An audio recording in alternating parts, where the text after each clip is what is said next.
All right, everyone, a few of the neocons are coming out, and you can tell they're still nervous about the midterms. Now, Mike Pence came out yesterday. He's like, no, we're going to retain the House. Very much a lot of bravado there. I think part of that is just to, re-energize maybe the party base and say, hey, we've got this. Fucking go out and vote. Don't worry about it. Don't get demoralized, because you see nonstop tidal waves of hate from the media. Then there are some Republicans, namely some never-Trumpers. They're like, well, if Trump should, if we should lose in the midterms, if we don't take back the House, it'll be Trump's fault. And the way that they're laying the groundwork is they're using their corporate media allies to suggest that if the Republicans do badly, it has something to do with the migrant issue. Specifically because Trump has made it an issue. Now, I don't know what. Here's the thing, though. If the Republicans don't do well in the House and Senate, considering a lot of these people haven't even called Trump in to speak, they don't want his open endorsement or anything. It's their own fault, number one. And number two, it's their own fault because they refuse to talk about the economy because they don't like Trump. The never-Trumpers and the more moderate, you could call them, moderate as in sellout corporate candidates, refuse to tip the hat to Trump because he gets so much credit for the economy. We just had a new report that came out the other day for the October numbers. Jobs numbers, job growth is up again at a significant level. It's what you would call robust, not to use a cliched term. Wage growth is now the highest that it's been since any point since 2009. I would say that's a pretty good economic indicator. Things are still moving in the right direction. They're saying, well, home buying is down, therefore the economy is slowing. That's not what the October numbers said. It's just people are prioritizing something different. Maybe it's because all those millennials that are still, in many cases, not part of the labor force, young male millennials, people from 25 to 35, very much still out of the labor force, because for them, there really isn't a lot of possibility. Other people took priority. The Obama recovery helped the urban elite. It helped the coasts. Those areas recovered, and then some of the cities in the middle of the country. Small town America was left behind. The Trump recovery has helped small town America. The one group that's been continuously left out are people that weren't quite so skilled, because a lot of the people during the recession were like Gen Xers and even boomers that fell out of the workforce. They had a lucrative job, they're like 10 years away from retiring. I've got my factory job making $50K a year. I've got my little home that I got back in the 60s for pennies on the dollar compared to today. I'm doing pretty well. And then all of a sudden they get fired and they're working at Wendy's. They've had their recovery, which is great. But the millennials, they never even got into one of those cushy factory jobs. They never even got started. Some of these people, it's literally like a lost generation. I'm extremely fortunate. Trust me, it's not lost on me that I'm doing well. It's not lost on me that I'm a millennial. I'm 30 years old, and I've got, sort of my dream job, actually, is what I've got. If the GOP does not prevail in the House. In the Senate, that's off the table for the Democrats. The Democrats have lost the Senate. They've lost their fucking minds, really. If the GOP doesn't maintain control of the House, it'll be because of their reluctance to tout a strong economy, peace with North Korea. In other words, things at the executive level. They should be trying to make themselves out as the Trump party. Why do you think all the pro-Trump candidates creamed all the anti-Trumpers in the primaries? But there are still a lot of people in the House. They're ultimately neoconservatives, and they're laying the groundwork in case they lose, and I think they want to lose, to exonerate themselves of having to appropriate any funding for Trump's wall ideas or anything like that that's becoming increasingly popular. So they're trying to blame Trump's talk about immigration as though it was unpopular. Trump's ideas on immigration are the majority of the country supports that. Hell, 90% of the country would have supported that kind of rhetoric back in the Clinton era. Clinton said the same things. Bush said the same things. Obama said the same things when he was campaigning for the Senate.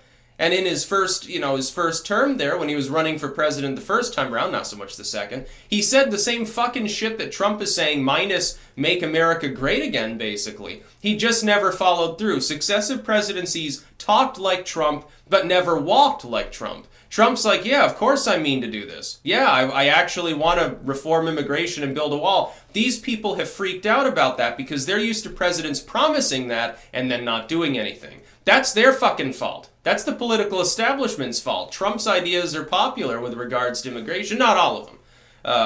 The idea of opening up live fire mode on a group of migrants that does contain women and children approaching your border, probably not going to go over too well, and it's also not going to happen. But the idea of standing aside and saying, oh, yeah, la-di-da, national borders, what are those? You know, give us your tired and poor, all several billion of them in this world. Hey, you can walk?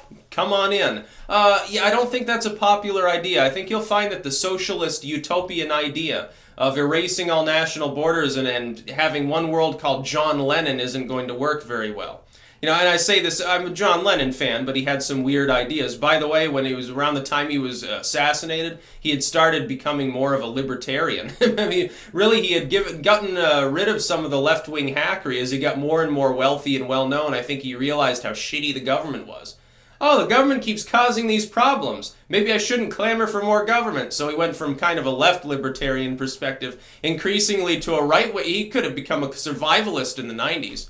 Yeah, he probably would have become like an old grunge rocker and done crazy shit. He would have given up some of the psychedelics in favor of increasing amounts of cocaine, probably, if he had lived during the 80s. It would have been funny to see heavy metal John Lennon. We were robbed of a very, very funny time indeed.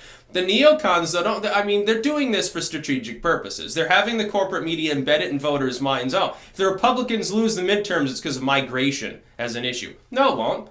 Trump touts the economy. Every other day on Twitter, he talks about some new jobs number or unemployment rates. It's at 3.7%. And it's not all because of a reduction in labor force participation a la the 1970s.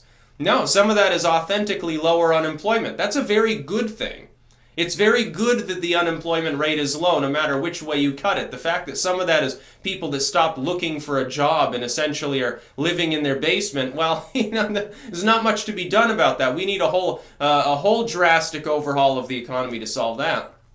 What you need for that, I suggest getting rid of the self-employment penalty. I really do, to let these people be self-employed part-time. Let them literally pick up cans and mow lawns if they have to, in order to get by. Have them doing something productive. You know, there's all sorts of trash around the country. Organize a new conservation corps to pick up trash or something. Why not? Fucking, if it means at the end of the day they get $5 for an hour's work or something, at least it's $5 in their pocket. Of course, I think the minimum wage now is like, $10 or something? Some crazy amount. Now, we need to restructure the economy totally. But it's not Trump's fault. Look, the House didn't even want to fully pass his tax cuts. There are people that stood in the way of that. Nancy Pelosi and all her ilk. Yeah, there's a good reason to vote Republican in the House, by the way. It's a very good reason. You want more tax cuts, or do you want Nancy Pelosi to sit there and say, no, you can't deregulate anything? Seems to be working. Trump's main forte is he is a money president, but the GOP refuses to talk economics because he's a money president. They don't want to give him credit. And now you see how some of these slimy never-Trump neocons, really, they're just basically Democrats with an R after their name. These people are all the same. They're rich. They don't care about the economy because they've got theirs, in other words. It's funny. We talk about capitalistic greed, and yet a bunch of fucking liberals are the ones that actually make that statement. Oh, fuck the little people. Fuck the working class. Fuck deregulating things. Fuck the job market. Fuck wages. Fuck you all, basically. Hey, I've got $1 million in the bank and ties to several foreign nations. They'll give me money. If things get bad here, I'll just fly to Qatar or something. These people don't have to worry about life on the ground. That's what lost the 2016 election to the Democrats. They looked out of touch. Obama said, well, basically, fuck flyover states. The recovery is here. What are you talking about? Yeah, the national numbers were okay. They were getting better. They weren't improving life for small towners, especially in the Rust Belt. Now Donnelly keeps fucking himself. He's probably going to lose. There was a Veritas video. I'll be reporting on that today. The Democrats are imploding again. Right before the midterms. I would have sworn that the SEOC stuff would have tanked the GOP's chances. Now, though, with Veritas and some of the other stuff going on among the Democrats, they could be the ones that end up in the shitter, and I really hope that they do. They desperately need to reform their party, and they need to kick out the neolibs, just as the Republicans need to embrace Trump's populism and get away from the tired 90s and 2000s era neoconservative line. That died with Reagan. He's the only person who could make it work. Since then, you've suffered continually. Bush gets in there. How does he get in there? He's basically a fucking Democrat. He didn't do anything other than start several shitty wars and, bomb people and spy on us all, and ignore domestic problems because he's too busy playing cowboy. Well, fuck George W. There's a reason why his family endorsed Hillary Clinton. That's about all. Peace out.